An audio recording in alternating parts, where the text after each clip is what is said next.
I'm not entirely sure all the tools we're going to need here at the start, but I'll make a list and I'll put it down in the description if you're interested, just to see what you need.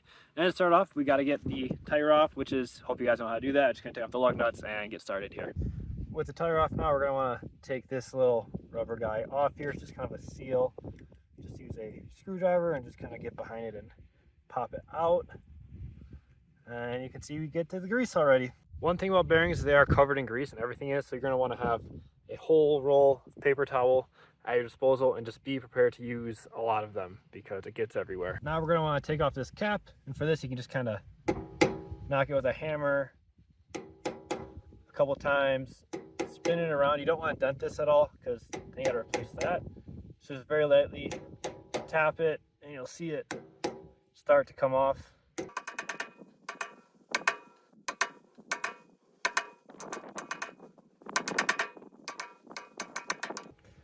And just like that, the cap is off. And we've got more grease here. We're going to clean this off and take off the cotter pin.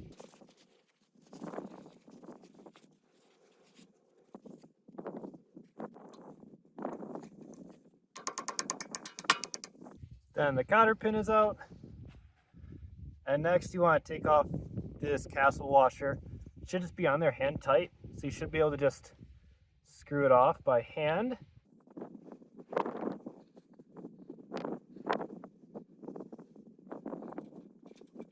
And then the last part here is just this little seal that you're going to want to get off, probably using a screwdriver. Just kind of get behind it, just be gentle with it, and just pop it off here. That is the washer. Good thing is always, keep in mind, is always put things down how you find them, so it's easier to put back in.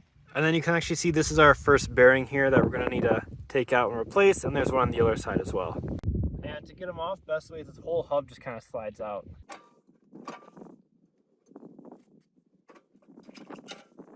So looking down at our whole thing here, this is our bearing here that we're going to replace. So you see it just kind of picks out, and I'm going to set that off to the side. And then just to check, this is the race here. It's the part that goes, the bearing goes inside of, and if it's chipped or anything like that, you're going to want to replace that as well. But this one looks pretty good. Don't think we need to replace that. It looks nice and smooth. There's no chips or anything when you run your finger over it, so we should be good. So the next step now is getting out this back bearing, and to do that, gotta flip it over and pound at it with a screwdriver and a hammer to get this little seal off of there. And once it pops off, it should just fall right out and should be good to start replacing them. I forgot to hit record, unfortunately, but got the back bearing and the cap out. So now we're just gonna pack new bearings full of grease, and then we should be good to go. Now, one of the tools that I did get that I would strongly recommend is this bearing packer. It's a nice little tool that you just pop in the bearing in the grease, you push down, and it pushes all the grease to the bearing, so you don't have to get it all over your hands and everything. I'll show you how to do that quick.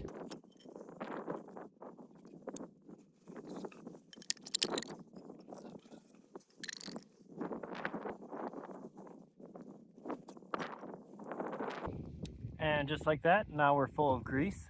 And so I put the bearing in there right now. When you push it through, it'll pop that grease right through the bearing, so you don't have to do it by hand. And here is our new bearing. We're just gonna pop it in there like so. Then push this down there, screw it on.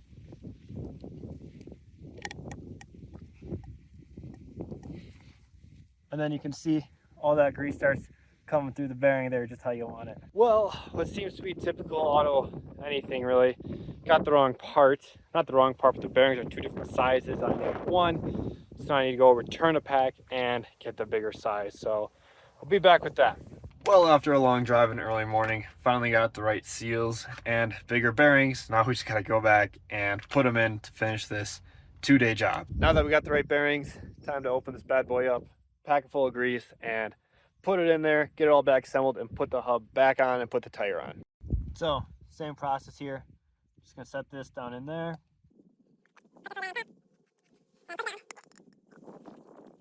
Now that it's all packed full of grease, just gotta set it in there.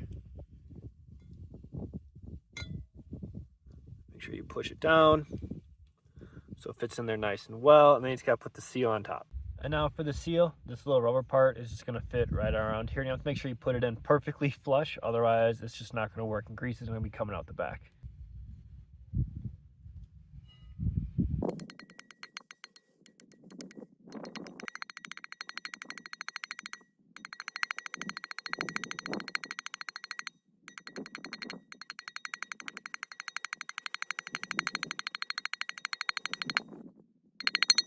And there's the bearing in, and with the ring on the outside, the seal. So now we just need to put it on here, load it up with grease, and then put the front one on.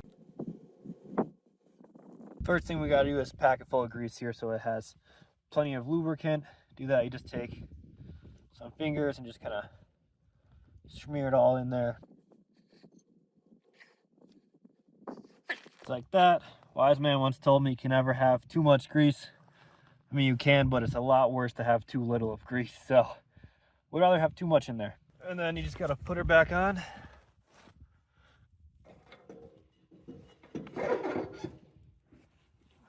And then you're going to want to get your other bearing that's loaded up with grease and put that back in there.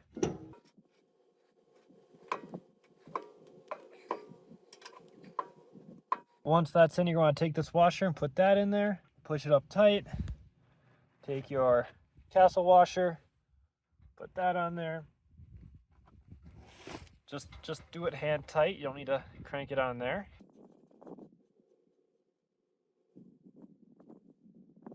There you go.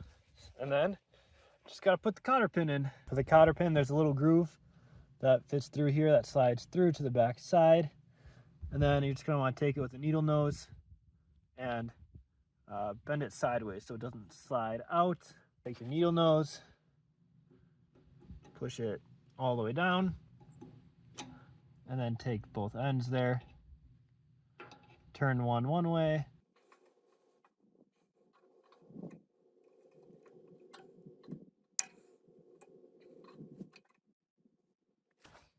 Once that cotter pin is in, then you just take your little cap here, put that over the top.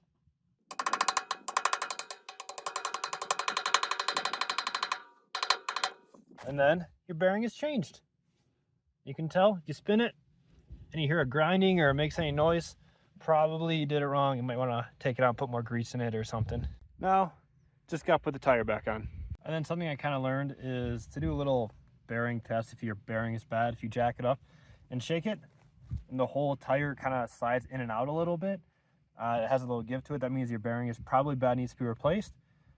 It's not so definite telling, but as you can see, we replaced it, and remember, we moved the whole trailer shakes. So the whole thing is put together solidly, and I think we're good. All right, well, that's pretty much all there is for replacing a bearing. Just a couple of steps there. It might seem a little intimidating, but I have very minimal experience. I've done this once with the supervision of someone who's done it a lot.